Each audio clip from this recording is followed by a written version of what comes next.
ఉందా ప్లానింగ్స్ అలాంటివి? ప్లానింగ్స్ అంటే అది మన చేతిలో ఉండదు కదా, వాళ్ళ నుంచి కాల్ వస్తే డెఫినెట్గా. అంటే మీకు ఉంటుంది కదా, సో వెళ్ళాలి, నిరూపించుకోవాలి, సో ఒక దగ్గరికి వెళ్ళాలని చెప్పి మనకు కూడా ఒక పట్టుదల ఉంటుంది కదా. ఫస్ట్ బిగ్ బాస్ 3-4 ఆ టైంలో ఉండేది, అందరిని పిలుస్తున్నారు నాకు ఎందుకు కాల్ రాదు.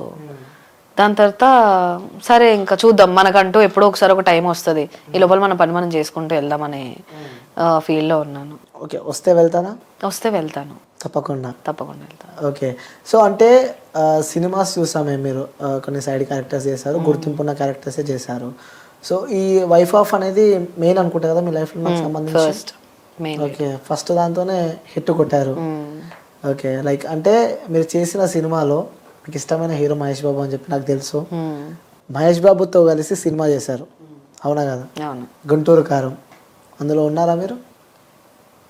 యాక్చువల్లీ అది మూవీ స్టార్టింగ్ అనుకున్నప్పటి నుంచి వెళ్ళాను ఆడిషన్స్కి 3-4 టైమ్స్, లుక్ టెస్ట్ అన్నీ అయిపోయినాయి. అండ్ దెన్ చాలా చిన్న రోల్, బట్ నేను చాలా హోల్ హార్టెడ్గా I was like okay finally నా అందరికీ ఒకటి ఉంటుంది, ఒక డ్రీమ్ కమ్ ట్రూ డే. నేను దానికి ముందు మహేష్ బాబు గారిని భరత్ అనే నేను టైంలో ఒక ఫోటోషూట్ కోసం ఎవరో ర్యాండమ్గా ఇన్స్టాలో మెసేజ్ చేశారు, మీరు ఫ్యాన్ అని తెలుసు, ఇలా ఫోటోషూట్ జరుగుతుంది రండి అంటే పట్టించుకోకుండా వెళ్ళిపోయాను అన్నపూర్ణ స్టూడియోస్కి, అలా ఫోటో దిగాను. తర్వాత సర్లే నీకెవరు సెట్లో లాస్ట్లో, అప్పుడు పక్కనే నా టీవీ షో అవుతుంది, పక్కనే అలా చాలాసేపు తొంగి చూశాను క్లైమాక్స్ సీన్. సర్కార్ వార్ పాట టైంలో ఎవరు ఒక్కటే ఒక ఇన్ఫ్లుయెన్సర్ని పిలవండి, ఫ్యాన్ అయి ఉండాలి, direct face to face question అడగాలి అంటే నన్ను తీసుకొని వెళ్ళారు, డైరెక్ట్ ఫేస్ టు ఫేస్ అడిగాను, చాలా ఎక్సైట్ అయినా అది కూడా. అండ్ దెన్ మూవీ, ఆ రోజు నేను లిటరల్ గా ఆ వీడియో క్లిప్ ఏదైతే ఉందో నేను మహేష్ గారితో మాట్లాడింది ఫోన్ లో పట్టుకొని తిరుగుతా ఉండే, ఒక 1 minute అలా అతను చిన్న గ్యాప్ ఇస్తే వెళ్ళి చూపించి, సార్ నేను like I'm your biggest fan, నేను మీతో యాక్ట్ చేసినందుకు నాకు ఇలా ఉంది అని చెప్పాలని చాలా ట్రై చేశాను. బట్ దగ్గర నుంచి చూస్తే నాకు చాలా భయం వేసింది, ఆయన చాలా స్ట్రిక్ట్ అనిపించింది, లైక్ హీ సో పర్ఫెక్ట్ అంతే. అంటే చాలా బాగా చేస్తుంటారు కదా, ఇష్టమైన వ్యక్తి, అంత ఇష్టంతో నా సినిమా తీశారు, డ్రీమ్ అనుకునే వ్యక్తితోనే మీరు సినిమా తీశారు, కరెక్ట్ తిప్పి కొడితే కట్ అయిపోయింది ఎడిటింగ్ లో అంతే. ఇంకా అనుకున్నాను లైక్ ఆ సీన్ కూడా మహేష్ గారు కాంబినేషన్ సీన్, మూవీలో ఏదో సీన్ పోయినా అంత ఫీల్ అయ్యేదని కాదు, ఎగ్జాక్ట్లీ మహేష్ గారు ఎంటర్ అయిన 1 second కి నేను ఎంటర్ అయ్యి ఒక డైలాగ్ చెప్పి, అక్కడ అందరూ పెద్ద ఆర్టిస్టులు, ఆ డైలాగ్ చెప్పిన తర్వాత లిటరల్లీ మూవీలో 1 minute ఉండొచ్చు, బట్ చాలా అనిపించింది నాకు అలా ఒకటే స్క్రీన్ పైన మహేష్ గారితో ఉంటే. ఆ సీన్ కోసం మహేష్ గారు నేను బయట 47 minutes, నేను టైం కూడా చూస్తున్నాను, 47 minutes ఇద్దరం పక్కపక్కనే ఉన్నాం, టేక్స్ అవుతున్నా. అండ్ మధ్యలో టెన్షన్ కి నాకు వాయిస్ గట్టిగా రాకపోతే త్రివిక్రమ్ గారు మహేష్ గారు ఇక్కడ నిల్చొని నాతో డైలాగ్ గట్టిగా చెప్పించారు, ఫేస్ కూడా చూడట్లేదు మహేష్ గారు, కొంచెం డైలాగ్ గట్టిగా చెప్పమ్మా, ఇంకొంచెం బేస్ పెంచు, రైట్ ఇలా వచ్చేస్తుందండి సార్ స్టార్ట్ చేయండి ఇప్పుడు సీన్ అని అన్నారు. సో ఇవన్నీ డెఫినెట్ గా నాకు చాలా ది బెస్ట్ మెమరీస్. ఫేవరెట్ హీరోతో అంతసేపు ఉండడం అయినా, నాకు త్రివిక్రమ్ గారు అంటే చాలా ఇష్టం. సార్ డైరెక్షన్ లో యాక్షన్ అని చెప్పాక నేను ఒక సీన్ లో యాక్ట్ చేయడం, చూద్దాం జరిగిపోయింది పోయింది, ఆబ్వియస్ గా చాలా ఫీల్ అయ్యాను, బట్ చూద్దాం, రావచ్చు ముందు ఇంకా ముందు. ఓకే, సో ఇండస్ట్రీలో ఉన్నారు, సో ఇండస్ట్రీ అంటే ఎంత మంచి ఉందో అంత చెడు కూడా మనకు బయట బాగా వినిపిస్తూ ఉంటుంది. సో ముఖ్యంగా తెలుగు అమ్మాయిలు ఇండస్ట్రీ వైపు రావాలంటే భయపడతారు, లైక్ కమిట్మెంట్స్ ఉంటాయని చెప్పి. సో మీరు ఇండస్ట్రీలో ఉన్నారు కాబట్టి ఎప్పుడైనా కమిట్మెంట్స్ ఇలాంటివి ఎప్పుడైనా మీ లైఫ్లో ఫేస్ చేశారా? కమిట్మెంట్స్ అంటే బేసిక్గా నా దగ్గరకు వచ్చిన, ఇప్పుడు నేను చేసినవి heroine friend roles, hero friend roles, అలాంటి దానికి బేసిక్గా అలాంటి సైడ్ నుంచి అప్రోచ్ అవ్వరు. సో నేను ఎప్పుడైనా, ఇప్పుడు నేను సమ్మతమే మూవీ చేశానంటే అదంతా చాలా యంగ్ టీమ్, అలనాటి రామచంద్రుడు మూవీ చేశానంటే అది కూడా చాలా యంగ్ టీమ్, ఇప్పుడు ఇదైనా అంతే, వైఫ్ ఆఫ్ అయినా అంతే, అందరం ఒకే ప్యాషన్తో ఉన్నప్పుడు అలాంటివి రావు అంత ఈజీగా బయటకి. సో అంత ఈజీగా అయితే నాకు రాలేదు. అలా ఏదైనా వైబ్ అనిపించినప్పుడు అవతల వాళ్ళు మాటల్లో అర్థమైపోతుంటది, రోల్ ఏంటో కన్ఫర్మ్ గా చెప్పకుండా అటు ఇటు తిప్పుతూ మాట్లాడారంటే ఓకే అర్థమైపోద్ది. ఇంకా అక్కడికి నేను ఇంకా ఆడిషన్ గురించే లైట్ తీసుకుంటాను, దీనికి ఇంత కష్టపడి చేశాను కదా ఏంటో రిజల్ట్ అని ఆ హోప్ వదిలేస్తాను. జనరల్గా ఇప్పుడు చిన్న చిన్న మూవీస్కి చాలా వాటికి ఆడిషన్స్కి వెళ్ళినప్పుడు ఫాలో అప్ చేస్తూనే ఉంటాను, ఏమైందండి, ఏ రోల్ కన్ఫర్మ్ అయింది, ఎన్ని డేస్ షూట్, ఎప్పుడు, అది అడుగుతూనే. కాల్స్ లో లేదండి, ఇబ్బంది లేదు. ఒక్కసారి ఒక చిన్న కాల్ వచ్చింది, లేదండి నేను అలా చేయను ఐ మీన్ కమిట్మెంట్ అంటే ఏంటో నాకు తెలియదండి, ఆ రోల్ ఏంటో చెప్పండి, చిన్న రోల్, పేమెంట్ తక్కువైనా పర్లేదు, ఐ డూ ఇట్ అని చెప్పి. ఓకే, అంటే తెలుగు వాళ్ళకి టాలెంట్ ఎక్కువ ఉన్నా కానీ అదొక్క కమిట్మెంట్స్ అనడం వల్ల వెనకడిగేస్తూ ఉంటారు. ఎంత పిచ్చి ఎంత ప్యాషన్ ఉన్నా కూడా కొన్ని సందర్భాలలో మనకి దూరం అవుతూ ఉంటుంది. అవి విన్నప్పుడు మీకేమనిపిస్తుంది, ఎందుకంటే మీరు such a good actor? So దీనికి నేను ఏం చెప్తా అంటే, చాలా ఇప్పుడు ఈ ఫీల్డ్ అనే కాదు, ఒక సాఫ్ట్వేర్ ఫీల్డ్ తీసుకోండి, ఏ ఫీల్డ్ అయినా తీసుకోండి, ఎక్కడైనా ఏదో ఒక హార్డ్షిప్ డెఫినెట్గా వస్తుంది. అందరికీ పూలబాట ఏది కాదు, ఎంత పెద్ద స్థాయిలో ఉన్న వాళ్ళకైనా ఏదో ఒక కష్టం వస్తుంది. అవి ఎలా దాటాలి అని ఆలోచిస్తే we can simply go through that, అంతే. ఇది ఖచ్చితంగా నువ్వు అది ఆ హార్డ్షిప్ లో మునిగితేనే నువ్వు పైకి తేలుతావనే లేదు, నువ్వు దూకేసి కూడా వెళ్ళిపోవచ్చు. It's up to you, everything is in our hands. అది మన చేతిలో ఎలా ఉంచుకున్నాం అనేది ఇంపార్టెంట్. ఓకే, మీకు అనిపించలేదా ఇప్పుడు సగం మందిని మనము వేరే కంట్రీ వాళ్ళని కానీ వేరే వాళ్ళని చూస్తూ ఉంటాం, మన తెలుగు వాళ్ళు చాలా తక్కువ కనిపించేది ఇండస్ట్రీలో ఉండాలంటే. చాలా మందికి ఇష్టం టీవీలో కనిపించాలంటే, ఎవరికి నచ్చదు చెప్పు, నాకు నచ్చదా నీకు నచ్చదు, ఎవరికైనా నచ్చుతుంది. కానీ ఒక్క పాయింట్ వల్ల మనము సినిమా వైపు రాలేకపోతాం. అలా చాలా సార్లు నేను చేసిన మూవీస్ అప్పుడు కూడా నేను ఆలోచిస్తాను, ఇంత కష్టపడుతున్నారు నాకు తెలుగు నేర్పించడానికి, వై నాట్ తెలుగు గర్ల్, ఎందుకు ఇంత కష్టపెడుతున్నారు తనని, ఇక్కడ బెంగాలీ నుంచి తీసుకొచ్చి లేకపోతే ముంబై నుంచి తీసుకొచ్చి తనకి అన్ని సార్లు ఒక పక్కన ట్రాన్స్లేటర్ ని పెట్టి, ఎందుకు ఈజీగా ఒక తెలుగు అమ్మాయిని తీసుకోవచ్చు కదా. అన్నోన్ ఫేస్ ని జనాలు రికగ్నైజ్ చేస్తారని ఏంటి, కంటెంట్ లో ఉంది దమ్ముందంటే డెఫినెట్ గా స్టోరీ చూస్తారు ఎవరైనా. ఇప్పుడు ఆర్టిస్ట్ ఎలా ఉన్నారు అనేది ఎవరికి ఇంపార్టెంట్ కాదు, లుక్స్ వైజ్ ఇప్పుడైతే ప్రెసెంట్ జనరేషన్ లో సంబంధం లేదు. తన యాక్టింగ్ ఎలా చేస్తుంది, తనైనా అతడైనా యాక్టింగ్ ఎలా చేస్తున్నారు అనేంత వరకే చూస్తారు.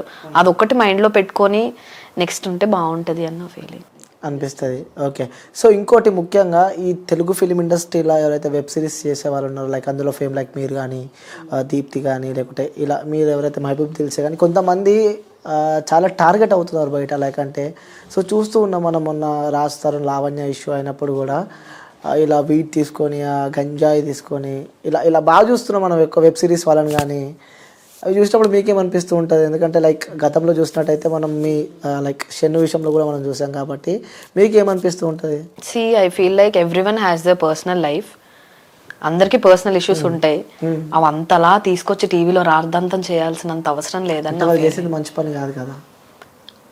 They should sort it out. అంటే నాకు తెలియదు అంత పెద్ద అన్ని నేను చెప్పలేను, నేను ఉన్నదంతా లైక్ ఎందుకు అడుగుతున్నాను అంటే మిమ్మల్ని ఫస్ట్ టైం చుట్టుపక్కల మొత్తం వాళ్ళే మీకు, సో మీరు కలిసి ఉంటారు కాబట్టి. అందరు మంచోళ్ళే, అందరు మంచోళ్ళు, అఫ్ కోర్స్ నేను కూడా అందరు మంచోళ్ళే అంటున్నా కాబట్టి బాగా వింటున్నాం మనం ఈ మధ్య వెబ్ సిరీస్ అని, వాటికి అలవాటు పడ్డారని చెప్పి, న్యూ కాల్స్ అని చెప్పి, కమిట్మెంట్స్ అని చెప్పి, ఇలాంటివి బాగా వింటున్నాం మనం ఎక్కువ వెబ్ సిరీస్. ఎక్కడో ఒక దగ్గర ఎవరికో ఒకరికి ఉంటాయి, అవి వాళ్ళు ఎవరికో ఒకరికి చెప్తే వాళ్ళు దాన్ని ఇప్పుడు సింపుల్ అండి. ఇప్పుడు నేను మీకు ఒక చిన్న సీక్రెట్ చెప్పాను, అది మీరు ఇప్పుడు డిఓపికి చెప్తున్నప్పుడు చాలా ఎగ్జాగరేట్ చేసి చెప్తారు, దానికి ఇంకొకటి యాడ్ చేసి ఇంకొకటి యాడ్ చేసి అలా అది న్యూస్ ఛానల్ వరకు వెళ్ళేసరికి ఒక భారతం అవుద్ది. సో అలా పర్సనల్ లైఫ్ బాగా మెయింటైన్ చేసుకుంటే బాగుంటుందని నా ఫీలింగ్. ఓకే, సో ఇంకోటి చాలా మంది అనుకుంటారు కాబట్టి, ఇన్స్టాగ్రామ్ మీరు కనిపిస్తారు కాబట్టి చాలా రిచ్, బీవచ్చంగా పబ్ లైఫ్ ఎంజాయ్ చేస్తారు, బాగా తాగుతారు, బాగా ఎంజాయ్ చేస్తారు అనుకుని చాలా మంది అనుకుంటారు. వాళ్ళకి మీరేం చెప్తున్నారు? పర్సనల్ మిమ్మల్ని అడుగుతున్నాయి ఫస్ట్ టైం నేను. రీల్స్ చేసి అఫ్ కోర్స్ నేను కూడా అనుకుంటా ఫుల్ రిచ్ కిడ్ అనుకుంటా, మంచి పబ్లో ఎంజాయ్ చేస్తుంది, మంచి సినిమాలు వస్తుందంటే నెక్స్ట్ లెవెల్ అనుకుంటా. కానీ మీ పర్సనల్ లైఫ్ మీకు తెలుసు, మీరు చెప్తే మాకు తెలుస్తుంది కాబట్టి. సో వాళ్ళకి ఏం చెప్తారు అనుకునే వాళ్ళకి? ప్రతిరోజు నాకు టెన్షన్ ఉంటుందండి, డబుల్ టెన్షన్. మంత్ ఎండ్ వచ్చేసరికి డెఫినెట్ గా నాకు డబుల్ టెన్షన్ ఉంటది. మీకేం టెన్షన్ అండి? అంత ఇల్లు ఈఎంఐ కట్టుకోవాలి, కారు ఈఎంఐ కట్టుకోవాలి, కార్ పెట్రోల్ కి అయిపోతుంటది నాకు 20-30 వేలు నెలకి. అంత డబ్బులు నాకు ఎవ్రీ మంత్ రావు కదా, ఇట్స్ నాట్, నాకు ఇప్పుడు శాలరీ బేస్ కాదు కదా. సో ఒక మంత్ ఇప్పుడు నాకు ఒక 50,000 వచ్చినా అది నేను సేవ్ చేస్తూనే ఖర్చు పెట్టాలి నెక్స్ట్ అప్కమింగ్ మంత్స్ లో. ఎందుకంటే ఒక మంత్ వస్తే ఒక మంత్ రావు, దాంట్లో ఇంకా అన్ని అడ్జస్ట్ అవుతూ ఉండాలి. అంటే మీకు ఈఎంఐ టెన్షన్ ఉందా? అయితే ఎవ్వరు రిచ్ కిడ్ కాదు, అది అంతే. ఇంకా రెమ్యునరేషన్ బాగుంటదేమో కదా మీకు, వస్తుంటే మాక్సిమం నెలకి ఎంత వరకు సంపాదిస్తే? 1 లక్ష అలా ఓపెన్ గా అలా ఏం లేదండి, ఇంత ఫిక్స్డ్ అమౌంట్ అని నాకేం లేదు. ఓకే, ఎంత వస్తే అంతే. అప్రాక్సిమేట్ అని ఏం లేదు, ఎంత వస్తే అంత. ఒక్కొక్క మంత్ రాని మంత్స్ కూడా ఉన్నాయి, అంతే. ముందు మంత్ లో ఒక బై మిస్టేక్ ఒక 10,000 ఎక్కువ వచ్చేసింది అనుకున్నా, 10,000 ఈ మంత్ లో ఖర్చు పెట్టుకుంటా అంతే. లిమిట్ గా మరి ఓవర్ గా బీభత్సంగా మీరు అన్నట్టు పబ్బులు తిరిగి డబ్బులు ఎగరేసేసి అంత డబ్బులు నా దగ్గర లేవు. అంటే అనుకుంటారు కాబట్టి. లేదు. ఓకే, సో కొత్త కొత్త ప్లేసెస్ చూడడం ఇష్టం. యా, ట్రావెలింగ్ కోసం definitely I will save. Yeah, నిన్న ఐ థింక్ మీరు నిన్న థాయిలాండ్ ఉంటారు. అవును. సో మీ స్టోరీ చూసాను నేను. ఎంజాయ్ చేశారా? కొత్త కొత్త ప్లేసెస్ చూశాను, డాల్ఫిన్స్ తో ఆడుకున్నాను. ఐఎమ్ హ్యాపీ, దాంతోనే హ్యాపీ అనుకుంటున్నారు మీరు. ఓకే, సో చివరిగా మిమ్మల్ని ఇష్టపడే వ్యక్తులకి, మీ అభిమానులకి, మీ ఫ్యాన్స్కి చెప్పాలంటే ఏం చెప్తావు వాళ్ళకి? Thank you every one. Like first నుంచి ఇప్పటి వరకు నాకు మీరు ఇస్తున్న సపోర్టే ఇంతవరకు నన్ను తీసుకొచ్చింది. ఎక్కడ నెగిటివిటీ ఎక్కువ చూపించకుండా ఏం చేసినా సపోర్ట్ చేస్తూ, లిటరల్గా కొన్ని ఫ్యాన్ పేజెస్ ఉన్నాయి నాకు. వాళ్ళు ఏం చిన్నది ఇలా వైఫ్ ఆఫ్ అప్డేట్ టుమారో నేను ఒక చిన్న స్టోరీ పెడితే దాన్ని వాళ్ళు పెద్ద ఎడిట్స్ చేస్తూ, పోస్టులు పెడుతూ, స్టోరీలు పెడుతూ, బిగ్ థింగ్ కమింగ్ టుమారో అని. వాళ్ళ బర్త్డే రోజు కూడా నా ఫొటోస్ పెట్టి రీపోస్ట్ చేసుకుంటూ నేను మీ ఫ్యాన్ని, లైక్ ప్లీజ్ విష్ మీ ఇలాంటివి చేస్తుంటారు వాళ్ళందరూ. I really love all these cute girls. So అందరికీ ఇంతవరకు నాకు సపోర్ట్ చేసినందుకు థ్యాంక్స్. అండ్ ఇప్పటి వరకు మీరు చేసిన సపోర్ట్ని నేను ఇంకా ముందుకు డెఫినెట్గా గుర్తుపెట్టుకొని తీసుకెళ్ళి మిమ్మల్ని ఇంకా మంచి మంచి రోల్స్తో ఎంటర్టైన్ చేస్తాను డెఫినెట్లీ. ఓకే, సో మీరు చెప్పాలి, ఇప్పటిదాకా నేను అడిగిన లవ్ పైన మీకున్న opinion? Love is a very beautiful thing. దాన్ని మనం ఎంత నీట్గా ప్రైవేట్గా కాపాడుకుంటే అంత బెటర్. ఓకే, ప్రజెంట్ లవ్ పైన కూడా అదే ఫీలింగ్? అంతే. లవ్ ఎప్పటికీ లవ్వే అంటారా? అంతే. సో అంతే, అది వాళ్ళిద్దరి మధ్యలో ఉన్న అండర్స్టాండింగే లవ్. లవ్ అంటే ఏదో తాజ్ మహల్ కట్టడం అదంతా కాదు. సో ఇద్దరి మధ్యలో అండర్స్టాండింగ్ బట్టి కలిసి ఉంటారు. అండర్స్టాండింగ్ లేని రోజున విడిపోతుంది. అంటే మాక్సిమం మనము బ్రేకప్స్ ఎక్కువ చూస్తున్నాం నవే డేస్లో. స్టార్టింగ్ ఓవర్ ఎక్స్పెక్టేషన్స్ ఇచ్చేసి ఇది చేసేస్తా అది చేసేస్తా అని. ఇప్పుడు స్టార్టింగ్ ఒక ఎఫర్ట్స్ చూపించి తర్వాత చూపించకపోతే ఎవరికైనా నచ్చదు ఇద్దరు పర్స్పెక్టివ్లో. అవును, స్టార్టింగ్ ఫుల్ టైం ఇచ్చేసి తర్వాత టైం ఇవ్వకపోయినా చాలా మారిపోయినట్టు అనిపిస్తుంది, చాలా డిస్టర్బెన్సెస్ వచ్చి విడిపోతారు. సో అలా కాకుండా ఫస్ట్ నుంచి మీరు ఎలా ఉన్నారో మీ 100% రియల్ మీరు చూపించండి ఫస్ట్ డేనే. అది నచ్చితే ఉంటారు, నచ్చకపోతే ఉంటారు. ఓకే, సో నచ్చితే ఉంటారు, లేకుంటే లేదంటున్నారు. థ్యాంక్ యూ సో మచ్ అండి, పిలిచినప్పుడు వచ్చినందుకు. సో సక్సెస్ఫుల్ ఎంజాయ్ చేస్తున్నారు. డైలాగ్ చెప్పమన్నారు, నాకు గుర్తుంది sir. Yes, very good, super. చెప్పండి ఒకసారి, ఇప్పుడు చెప్పండి. ప్రేమ అంటే మనం ప్రేమించిన మనిషి ఎక్కడున్నా సంతోషంగా ఉండాలనుకోవడం, కానీ ఆ సంతోషాన్ని దూరం చేసి దగ్గర అవ్వాలనుకోవడం కాదబి. సూపర్, నిజంగా అందులో అర్థం ఉంది మీరు చెప్పిన దాంట్లో. So thank you so much. ఎప్పుడైతే బాధపడ్డారో మహేష్ బాబు సినిమాలో కట్ చేశారని చెప్పి, సో మీరు త్వరలో మహేష్ బాబుతో సినిమా మళ్ళీ చేయాలని చెప్పి కూడా మనస్ఫూర్తిగా కోరుకుంటున్నాను. Thank you. థ్యాంక్ యూ అండి, థ్యాంక్ యూ సో మచ్.